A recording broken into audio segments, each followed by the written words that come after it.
When Reverend Karen asked me if I would do this Sunday, I said, I love Thanksgiving Sunday. And whether I'm sitting in a pew or giving a talk, the energy is starting to flow by now because we're already starting to plan our menus. We may have even done some of our early shopping, at the grocery. And we're getting it. And families been contacted if you're lucky enough to have family to visit or come visit. We just want to fill the air with thanksgiving for all folks that may not be as fortunate as some of us to have our friends and family. I picked it, we're doing Charles Fillmore this morning, which is not always the easiest to interpret. And I say interpret, I really mean interpret. Because this was written probably 100 years ago or close to it, his words. But the truth is so powerful, it translates to today. And a lot of the things he was in the forefront on have been proven by science today. And we'll talk about the ethers and the dimensions and that, although he used some different words, but it's the same thing. I did some, the title of the talk is Transformative Power of Giving Thanks. Giving thanks is a prayer, a type of prayer, but it's powerful. And I really always appreciate being able to renew and feel the power every year that I study in Thanksgiving.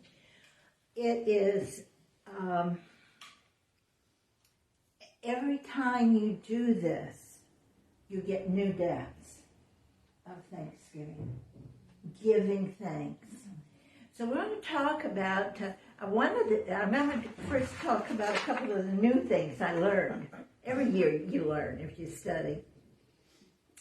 And I did not know that Thanksgiving was from the very beginning of the Hebrews. Thanksgiving, they started blessing bread, and then they blessed every dish because they had more communal type living because they were more nomadic back then.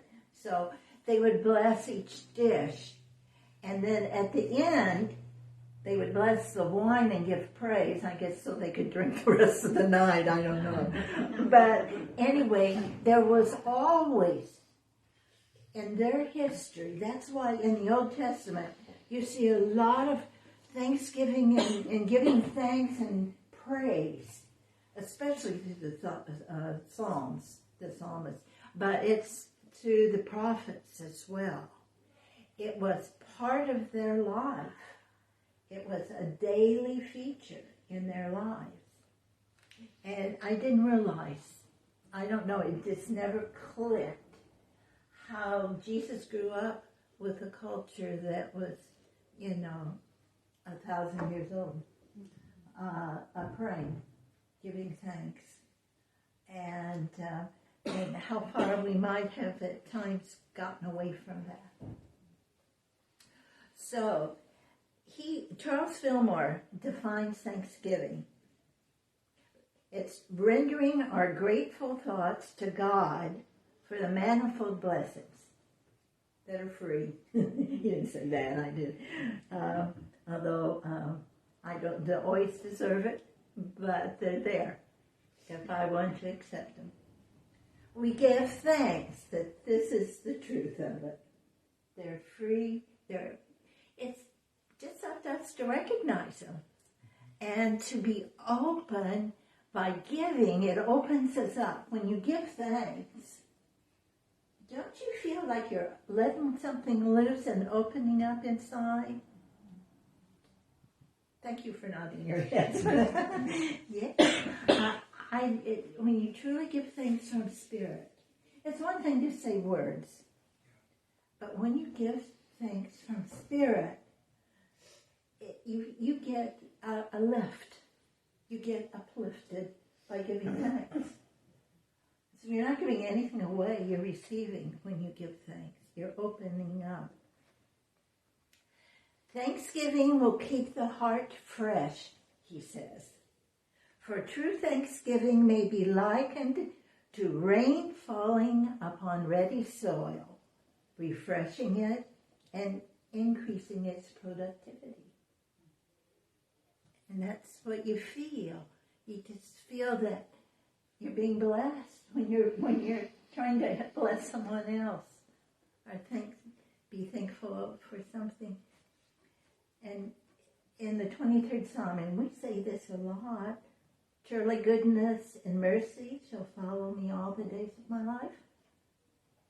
That's Thanksgiving. Goodness and mercy, that openness and accepting.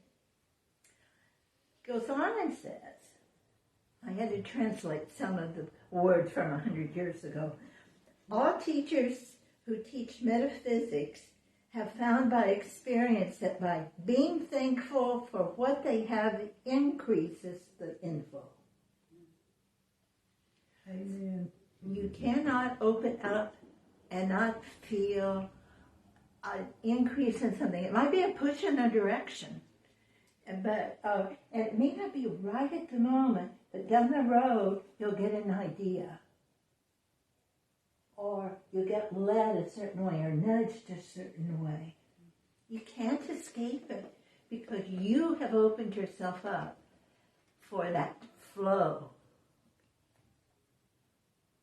Okay, where am I now? Okay. That's where saying grace at the table comes from. Gratitude is like a great mind magnet. You can't help it. We're made that way. If you are open in spirit, you attract it.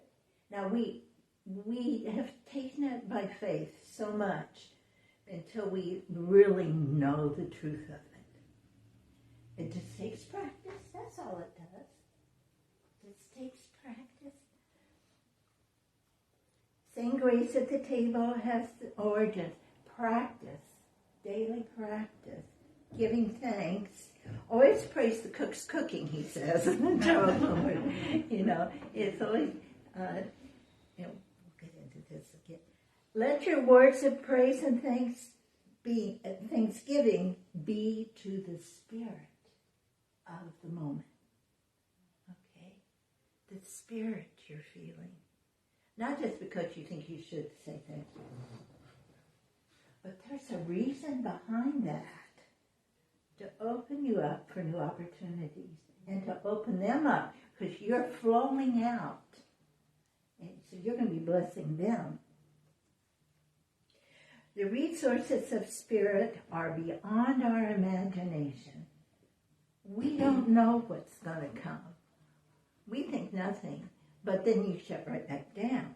But if you stay open, when you're in that Thanksgiving flow, or if you're feeling low, this is one of the tricks. This is one of the things I do when I'm feeling low, or I'm depressed, or I'm getting out of sorts about something. I start finding things to truly give thanks for. It only takes one little crack to start the flow, something you're truly wanting to give thanks for. It's going to flow in, and it's going to set you back right again and get you in a right perspective where you can be of service and do good.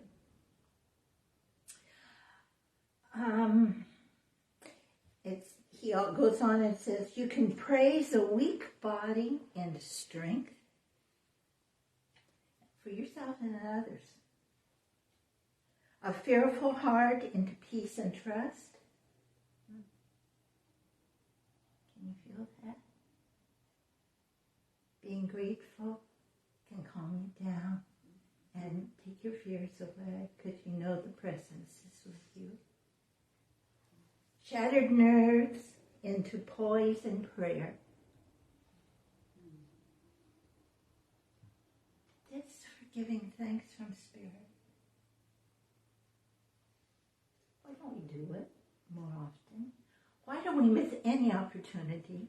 It's almost like it's fun to look for things to give thanks for, or to thank people from your heart when you're in a grocery line, or somebody lets you in when you're driving down the road, and to just thank them through spirit. Bless them, because it opens up your book. Who knows, they might have needed it. An affirmation Charles had was, I give thanks for Christ, now apparent. You recognize it. Now apparent in my mind and body. I give thanks for the Christ, now apparent in my mind and body. We all have the Christ within us. It is an easy matter to give thanks for what we already have received, but one of the things I wanted to emphasize today is to give thanks for what we hope to receive. We sometimes forget that. Now, that puts it on a different level. That's not just going with the flow and when you feel like it, letting it pour forth from spirit. Well, can you do it when can you give thanks from spirit when you hope to receive something? That's a different story. But once you get the hang of it, once you start practicing giving thanks before it manifests, and affirming the manifestation of that which you want to manifest, if it's not exactly for you, Spirit will direct it to its right place, and it'll manifest better than you ever thought. Again, the imagination.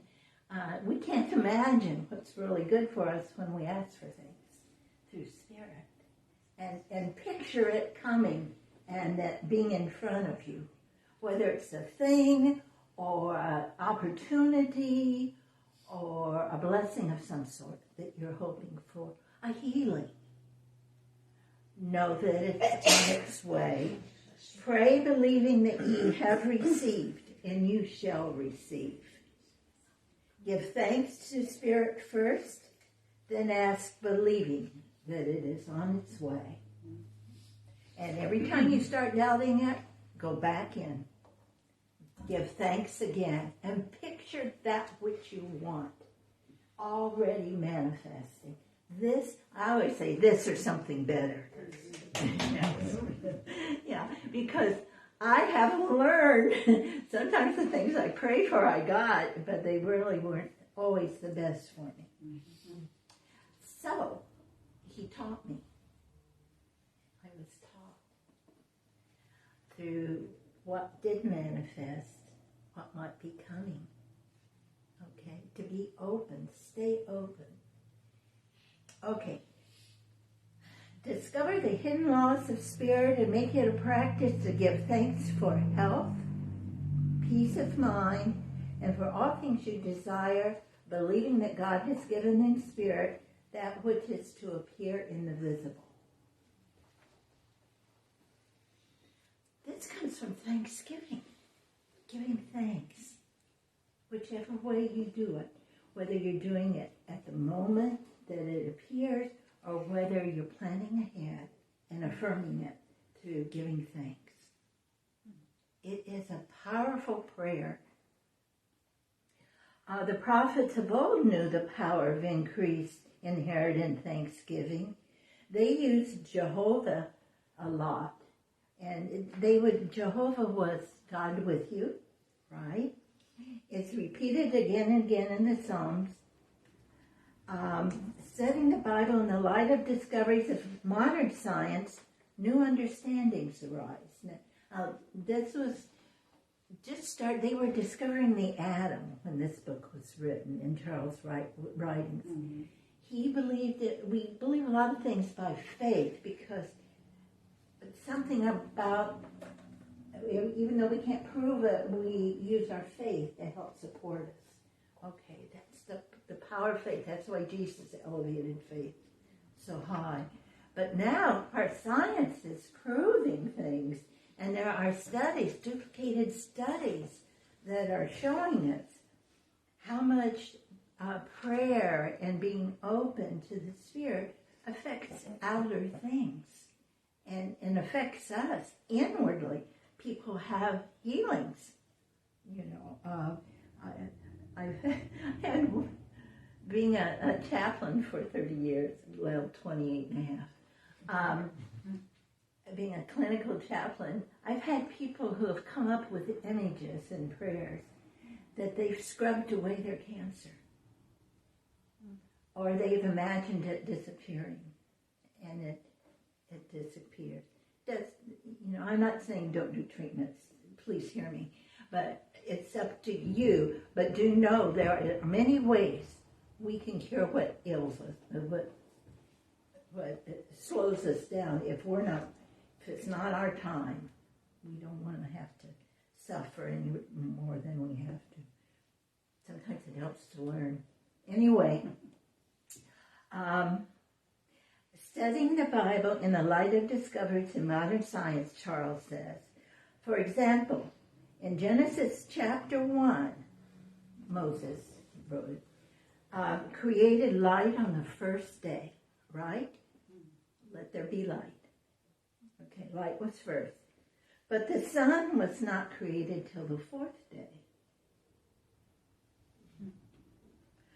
Modern science discovery says that the sun is not the source of light, but it radiates the light that originates from what the back then called universal etheric waves.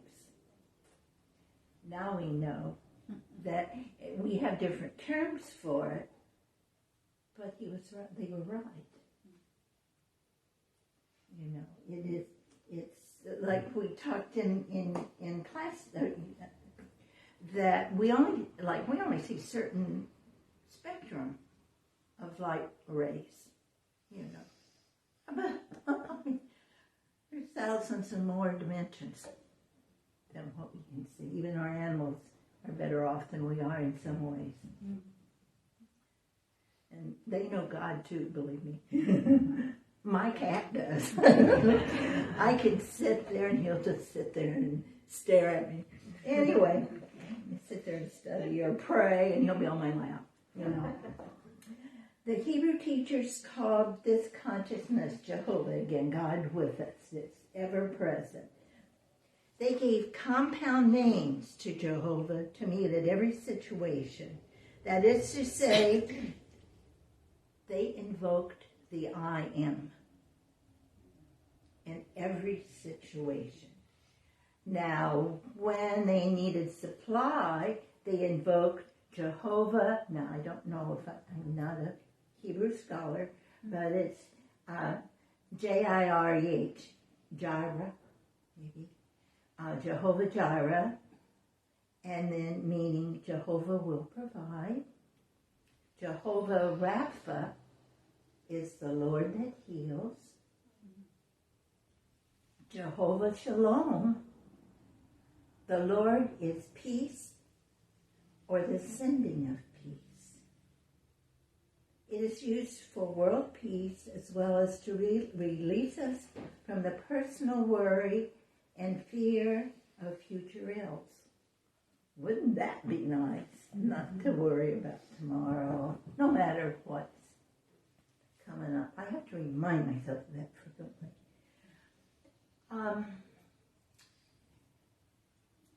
It was Jehovah Shalom in Jesus when he proclaimed, "My peace I give to you, not as the world gives, give I unto you. Let not your heart be troubled, neither let it be fearful." the shalom. That's the peace. Point forth. The I am. Jesus became the demonstrator of spiritual law in the inner workings of mind action. He brought in, we are what we think. It teaches us to make our heaven right here and now, in our thoughts, in our thinking, in our mind. Because the I am is with us, the Christ is within us. Where do we go if not there? The places the responsibility for conditions in our life on both God and us. This places that responsibility is co-creation. We talk about it, but when we're asking God or asking or praying for something, we sometimes forget we're part of it. We're part of creating it. And when we realize that we need to set a sense of direction, Eric Butterworth would tell Penny, the stories always pop into my mind a lot when I talk. But Eric Butterworth used to say, you need to set the direction. God will help you get to where you want to go. It's just, you've got to set the direction. He says, it's like going to, now he was a New Yorker, and going to a train station, and they say, where do you want to go? And he said, not having a place to go. And you have to set your goals, and God will direct you accordingly. Trust. Stay open. That's why it's diligent to make sure you're not closing out and be led. Okay. But it depends on your faith. When you feel like it's not working, that's when you start clamping down and start praying, because get that faith pumped back up there, because you can do this. It's just a chance to get stronger. It's just a challenge that you can meet, or you can attract it. There are things that we attract that seem overwhelming, but are they? Or are we not using all the resources we have within us? At the Last Supper, Jesus taught that the bread and wine that he gave thanks for and consecrated were his body and his blood. And he told his followers to partake of them in remembrance of him. He did not say they were symbols of his blood and body, but that they were essentially the same substance as life in his body. This is called the doctrine of transubstantiation. I grew up in a church that believed in that. It's usually the minister or the priest bless the bread or the wine, and we were taught, before I became a member, I was a Church of Christ, Christian Church of Christ, and half my family was Catholic, so they believed that in transubstantiation too. But it never made sense to a kid, yuck, Who wants the blood and flesh of it so much? The doctrine was challenged both inside and outside the church for decades, for hundreds of years. But now there are scientific studies to demonstrate how our thoughts change structure, rhythm, vibrations in this dimension. Have you seen some of the, I don't know how much you watch the Science Channel or some of these, but even farmers have done this. They'll pray over part of their crops and not pray over the other part of the crops, just to check it out. And the ones they always pray over and play music, some of them play music on part of it, they'll be more productive. Okay. Duh. There are the one that was so dramatic for me was the snowflakes. Have any of you seen that? Yep. It's prayer and soft music that gave the most beautiful snowflakes. Where when they played hard rock and didn't pray, they were ugly and there was no form.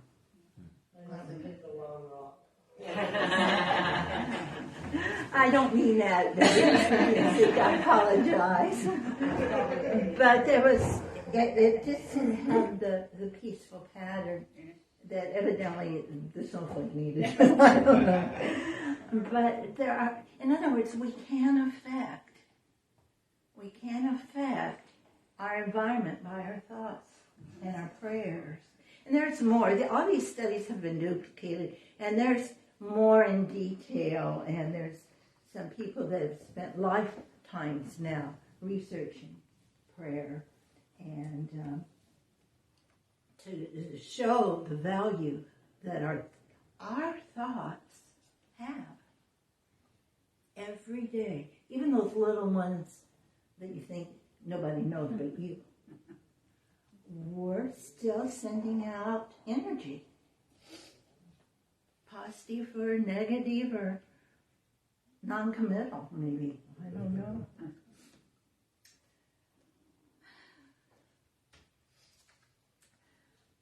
Jesus turned water into wine at the wedding of Cana. I was going to say they said it was good wine at the end, but one would be able to tell the difference if it had been transformed. He manifested his power by multiplying a few loaves of bread and fish to feed more than 5,000 people. He healed the sick, raised people from the dead, raised his body to light. He demonstrated that he had an understanding of the transmutation of substance. That's what this means. Jesus said that each of us can do what he did, and greater things shall we do. Oh, Lordy. I don't know if I'm going to be responsible for some of the things I might send in. He will send the Comforter, the Holy Spirit, which he has done, to help guide us and to help us, like be our teacher, every moment of our day and night. I hope the people at home have gotten some paper and pencils. I've got some things I want you to do. I want you to write, nothing long, but there's three areas. I want you to write a Thanksgiving blessing for something you already are thankful for now. And then I want you to write a Thanksgiving blessing that you're hoping for, that you want to see and come out of the spiritual realms. And the third thing is, I want you to write an affirmation for this week. For what now? An affirmation for this week, Thanksgiving week. Those three things.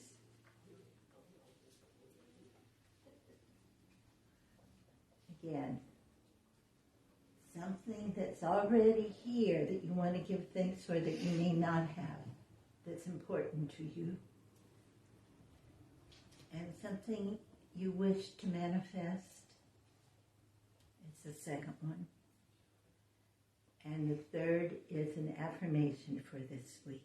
Thanksgiving affirmation for this week that you can remember every day.